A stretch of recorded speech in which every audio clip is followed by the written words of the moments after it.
If you're a leader or an aspiring leader in the business of lifelong learning, you're in the right place. I'm Celisa Steele. And I'm Jeff Cobb, and this is the Leading Learning Podcast.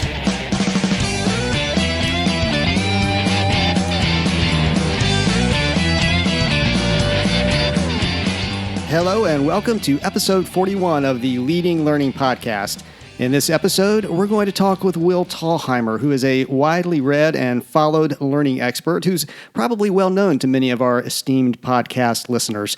But before we do that, we want to do something that we normally do at the end of the show, and that's to ask you to subscribe to the podcast if you haven't already, and also to give us a rating and a quick review on iTunes.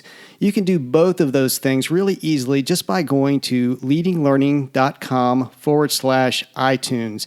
Now, we know at this point we've got thousands of listeners out there, and we'd like to make sure that when we're offering new content, that's going to come right into your podcast feed, and also that you're encouraging others to join us, which giving us a rating and review will certainly help to do. So please jump on over to iTunes, if you will, and take just a moment there to hit that subscribe button and give us a rating and review. Now, before we turn to the interview, we also want to thank WebCourseworks, makers of the Course Stage Learning Management System, for being the sponsor of this episode of the Leading Learning Podcast. And you can find out more about WebCourseworks at webcourseworks.com. Now, Celisa, you had the opportunity to talk with someone who we both follow and respect very much, really a forward-thinking person in the world of learning, Will Thalheimer. How did that go? It was a great conversation. I really admire the work that Will is doing. He describes it as he's really trying to bridge the gap between research and practice, and that's something that, Jeff, I know you and I feel very passionately about as well. And we talked mostly about his recent book, Performance-Focused Smile Sheets.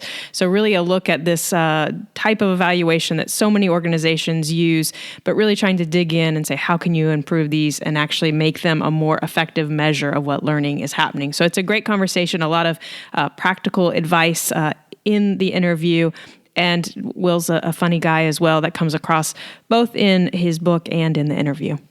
Well, I love his take on smile sheets and on evaluations in general. I've also really enjoyed following his thinking around topics like spaced learning and just the other areas that he really digs into from a research-focused perspective in the world of learning. So I know this is going to be a great interview, so let's hit play and get on with it.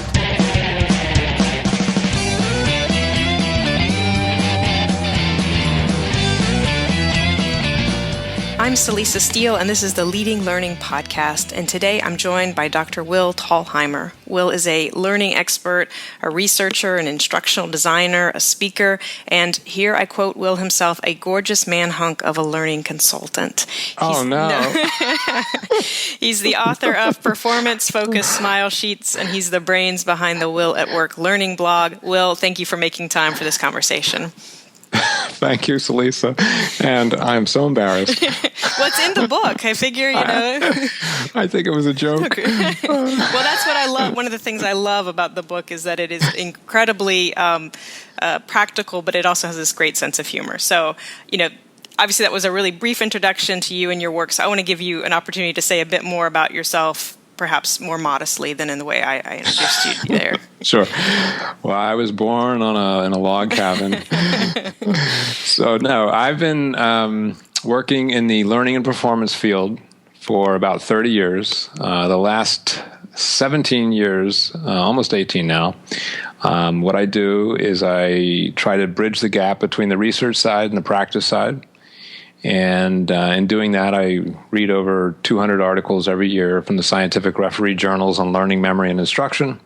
And since that doesn't pay anything, what I do is do consulting, workshops, speaking engagements based on the research. And I focus mostly in the workplace learning and development field. But recently, I've gotten a lot of calls from trade associations as well. Okay, well, great. And, one of the things that I'm going to focus on, because you have done so much work across a range of subjects all related to learning, but I want to kind of focus in on your recent book, Performance-Focused Smile Sheets, and that's subtitled A Radical Rethinking of a Dangerous Art Form. So will you just give our listeners a sense of the dangers that are inherent in traditional smile sheets? Sure. And let me define smile sheets because not everybody knows that term. So sometimes they're called evaluation forms or level ones or reaction forms or response forms or student evaluation forms. But they're basically the questions that we give to learners or our conference attendees at the end of a session or after a session.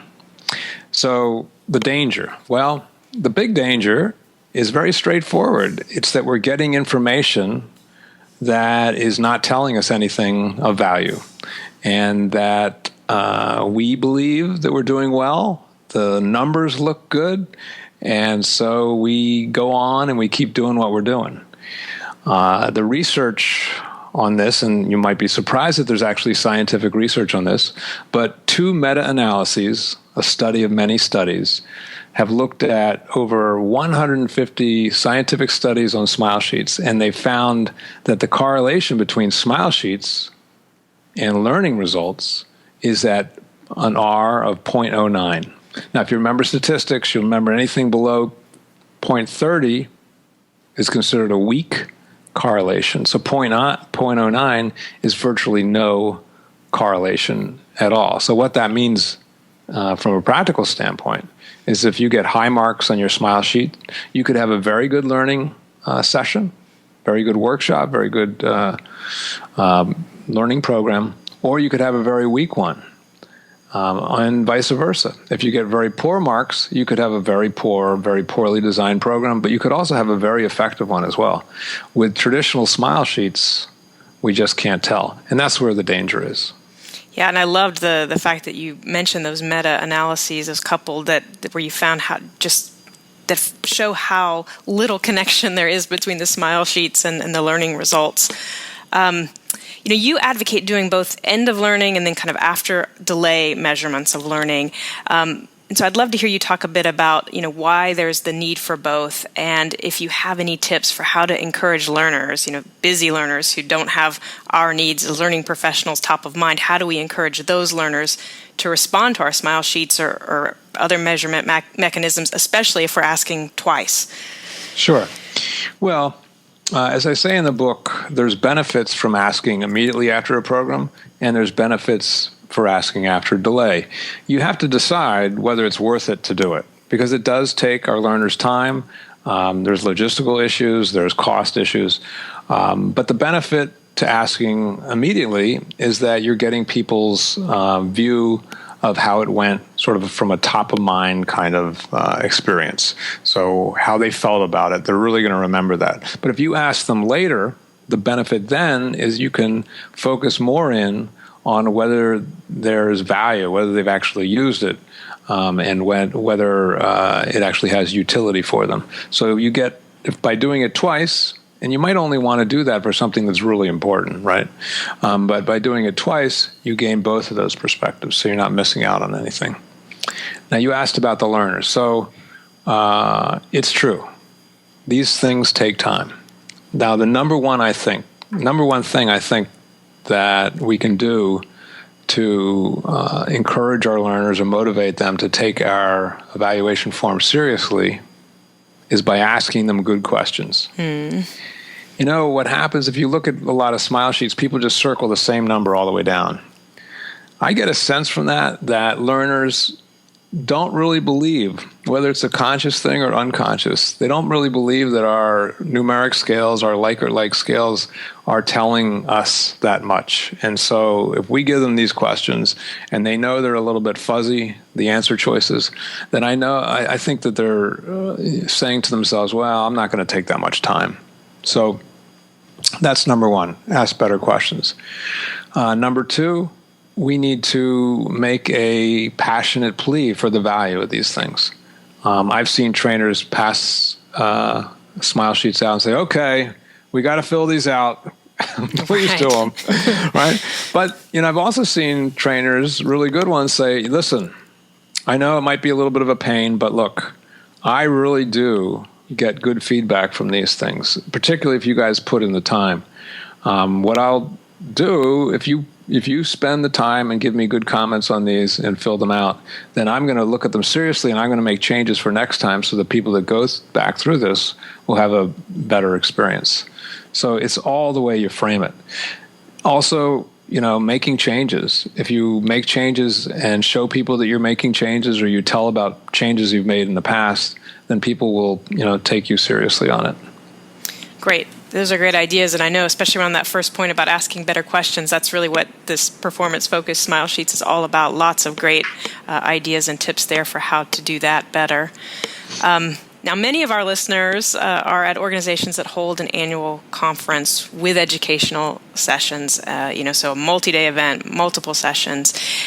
How would you recommend that those organizations handle measuring the learning at such an event? And I'm thinking of things like the balance between, feedback on the overall event as well as individual sessions, and then what we were just talking about too around, immediate feedback versus after a delay. Sure. So, the number one thing to think about when you're measuring is, what do you want to measure and why? So there's many reasons to measure. One is you want to get a sense of the reputation of the program. You want to get a sense of whether they liked it. Okay, so those are important. Those kind of questions are probably valuable for an overall conference evaluation. But you also want to be able to get feedback on whether your sessions are effective, whether they're providing the participants with the information they need, whether they're well designed, etc. And those, I think, should be done at the session level. It's, if you give someone a overall conference evaluation and you give it to them a week later or whatever, they're not going to zero in to a particular session. So you're not getting feedback on that. You're not able to give feedback to your speakers. You're not able to get a sense of how the speakers are doing in general, and whether there needs to be some kind of intervention to encourage your speakers to do a more effective job. Right. So that's good about looking at the purpose for the evaluations and using that to help guide when you ask, what you ask, and how much you ask, I guess, about each of those. And at multiple points in your book, Performance Focused Smile Sheets, you point out that what you're after is better measurement, not ideal measurement. And I think that is evident a little bit in what you're talking about here, sort of these balancing of different demands. But could you talk a little bit more about that perspective, this kind of progress over perfection perspective, and what that does for learning professionals? Sure. It's one of the first things I mention in my measurement workshops, that there's no perfect measurement, there's no perfect smile sheet, there's no perfect smile sheet question. What we're trying to do is to figure out, number one, what we're aiming to measure, and do we have a reasonably good measure of that metric. The problem is, a lot of the things we do now with traditional smile sheets, we know based on the research that they're not effective. So the whole reason I wrote this book is I asked myself, okay, I've seen these meta-analyses. I see that they're not correlated with learning results. So as a learning professional, should I just throw them out? And I said to myself, no, we're going to use them anyway, right? There's a demand for that. It's nice for the learners to feel they have an opportunity to give feedback. So we're going to use them anyway. Can we make them better? And after thinking about it, I decided, yes, we can make them better. We're not going to reach perfection. And it's a funny thing when I've been working on my own smile sheets, because I do workshops. I've been working on my own smile sheets for years, and so I create a new version. I go, oh, this is much better. This is perfect. and then a year later, I look at it and I go, oh, what was I thinking? I can make it better. In fact, I just did a workshop a couple of weeks ago where I completely revamped my smile sheet again. And, and I asked my participants, the last question I asked them, what would you do to make my smile sheet better? And they give me feedback. And then, so now I know I can make it better and better. So it's not about perfection. It's about having questions that give us good feedback, that support the learners in making decisions, because when they're answering our smile sheet questions, they're making decisions, and we need to support them by asking them the kind of questions that aren't biased, that are focused on things that are relevant, that are designed in such a way that they're able to give us pertinent information. I love that idea of adding, how can we make this smile sheet better to the end? That's brilliant. Crowdsourcing there. Right. One of the things you talk about in the book and elsewhere are the 4 pillars of training effectiveness. So I would love to have you share those 4 pillars and then talk about how they relate to learning measurement. Sure. So what I did in the book was I looked at these 4 pillars, and there's hundreds of variables that affect learning. But some of them are really important, and you need to simplify. If you overcomplicate things, then people can't get their heads around it. We tend to then sort of fool ourselves that we're doing a lot of this stuff. So I said, okay, what are the 4 things that we have a lot of control over that we can do? So the first one is, do the learners understand? Are they comprehending? Number 2, are the learners able to remember what they've learned? Because if they understand, if they comprehend, but they don't remember it, then we haven't done much. The number 3, are they motivated to apply what they've learned? Or do they have self-efficacy about it? Do they believe they can accomplish something? Are they motivated to do that? And number 4 is there some after learning follow-through? Because we know if you just put training in front of people, if you just put an educational session in front of people, that may give them some awareness, and it may even support them in some of these other things. But what's really needed is for them to be able to integrate this on the job. They might need reminders. They might need refreshers. They might need some practice. They might need coaching. There's a lot of things after the training or after the learning that can benefit them in applying what they've learned to their jobs. Now, obviously, in an organizational training setting, we have more leverage on that. If we're having people come to a conference, it's a little bit more challenging, but I have seen some things that work. For example, the notion of subscription learning, where someone comes to a session and then you get them to sign up for a month of follow-up reinforcers about it. Again, that last principle, making sure that it's applied on the job, is critical as well.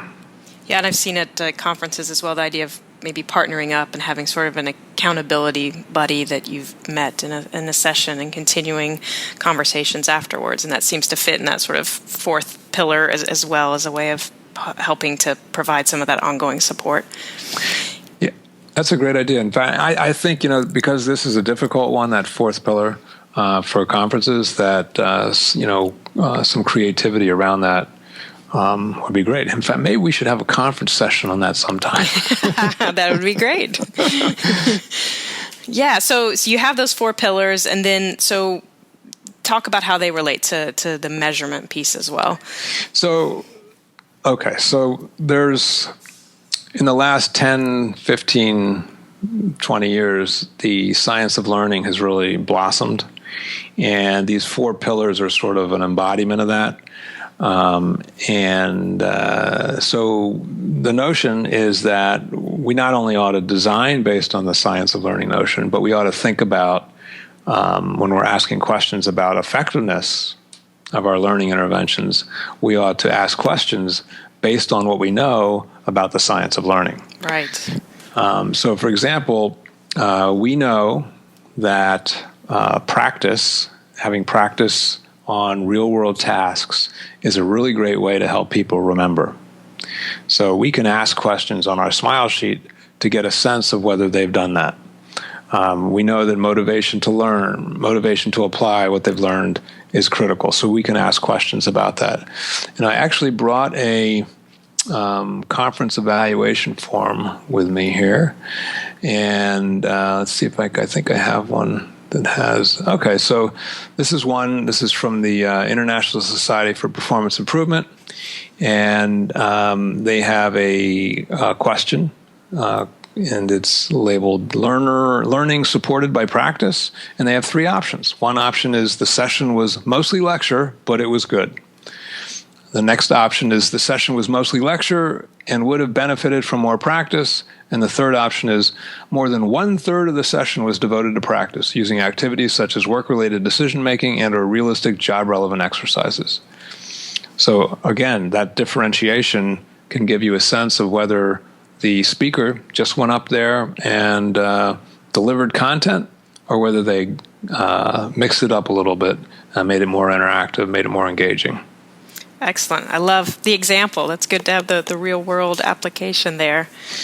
So, one of the points that I liked, and I think that question you just shared probably hints at it as well, but I just love this idea that what we ask on the smile sheet can send stealth messages. So would you explain what stealth messages are and why they're an important part of the value that smile sheets can deliver?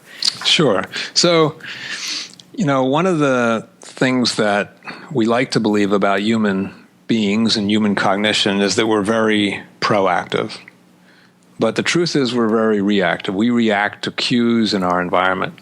And one of the things that we react to is we react in a way that is sort of subconscious. So we get, we're driving along the street, and if the road is narrow, we'll slow down. We don't need a stop sign. We don't need to be consciously, it's 25 miles per hour, I need to slow down. But if the street narrows, if you take the yellow lines off it, if you put trees up beside the street, that sends subconscious signals about what you ought to be doing, that you ought to slow down.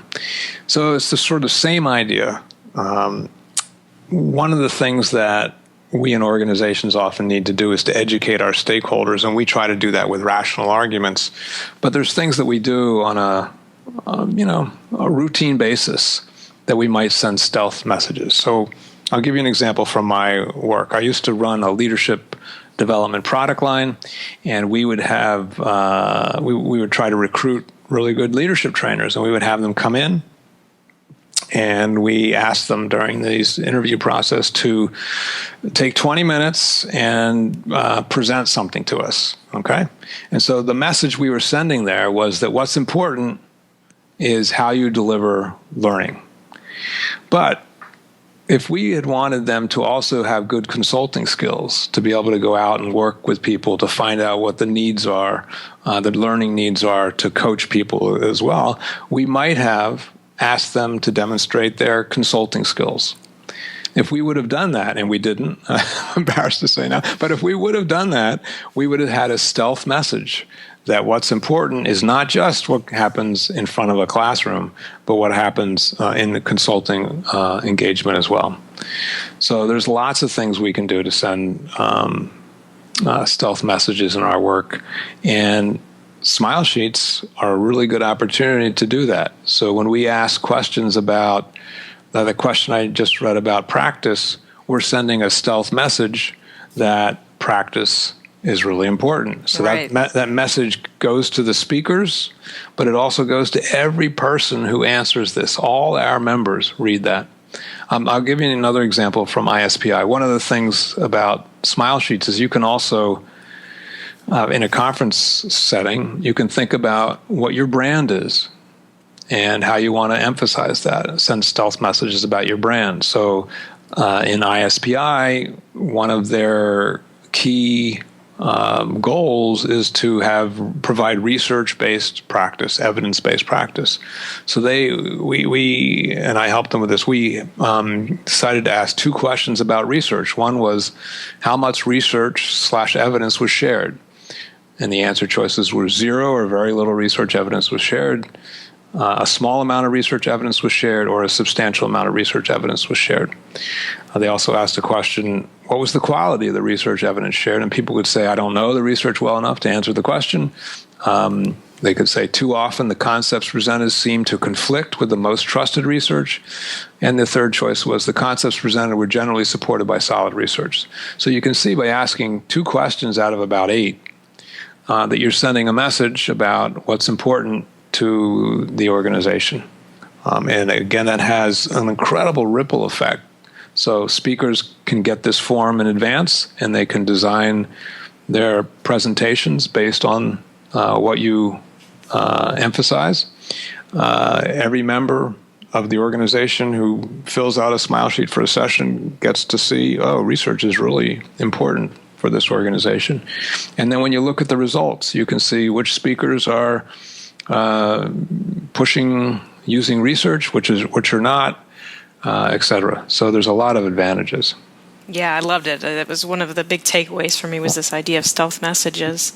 And another point that was a big takeaway for me was just this idea of having pre-established levels of acceptability of responses. So, we're not just looking at results and then sort of determining, okay, yeah, that seems like we did pretty well on that question, but we're actually setting up in advance that, and I guess using like the example that you've just given, this idea, okay, well, maybe the acceptable response is, at least a third of the session was devoted to practice. But will you give maybe another example or talk a little bit more about just this idea of setting standards for the question responses? Sure. So let me sort of level set this. So normally what we do with our smile sheets is that we use a Likert-like scale or we use a numeric scale. So with the Likert-like scale, you give a statement, and then you have people answer, strongly agree, neither agree nor disagree, strongly disagree. And then you might transform that into a number. Or you might just have a number scale, 1 to 5, and put strongly agree on one side, strongly disagree on the other side. So what happens there is you're going to average those results, and you're going to come up with a number, like 4.1. And then at the end, after you've gathered all the data, you're going to look at the numbers, and you're going to go, oh, well, what does it mean? Well, that leads to two things. Number one, bias, because we're going to, it doesn't really tell us much, right? So we're going to input our own bias into it. And number two, it leads to paralysis, that it doesn't really create any urgency for what to do. So my suggestion is, number one, don't use Likert-like scales, don't use numeric scales. As you heard from my examples, I suggest very concrete answer choices. And then, since you have these concrete answer choices, you can decide in advance, and usually you want to do this with your stakeholders to get their input, and it's actually a great opportunity to have a conversation that you might not normally have. But decide with your stakeholders, what are the choices, and what would be acceptable, what would be superior, what would be not acceptable, and you can use your own terminology. In the book, I have 26 candidate questions, and for each of them, I suggest some standards, but I also say, don't use my standards. Think about what you really want in your organization and work with your stakeholders to get that. What happens then is you get your results and you go, oh my gosh, look at that. We see that most people said they got awareness out of this training program. But we really wanted them to go above awareness. We wanted them to be able to actually do something on the job, and only 20% said they could do something on the job. And then you've decided in advance what the good results would be. Then you look at your results and say, oh my gosh, only 20% are able to actually do something.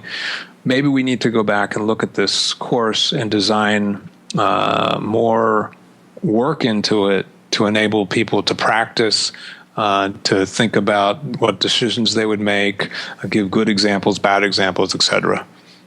That's great. Again, I found that very helpful, that idea of knowing in advance what is acceptable or beyond acceptable. So as we begin to start to wrap up, one question is just to pick up a little bit, and when you think about the future of learning measurement, what do you hope or think might change in the next 5 years or so? Well, I hope we throw out our old way of doing smile sheets. But I also think, and I emphasize in the book, that smile sheets are, even though they're the most popular thing we do, and even though they're probably the easiest thing we probably shouldn't stop with them. So we really ought to be thinking more holistically about the whole measurement. We want people to understand things, so perhaps we ought to measure that. We want people to be able to remember things, so perhaps we ought to measure that. We want people to be able to apply things. We want to know what supports they had, what was helpful, what was not helpful, what obstacles. So maybe we ought to measure that.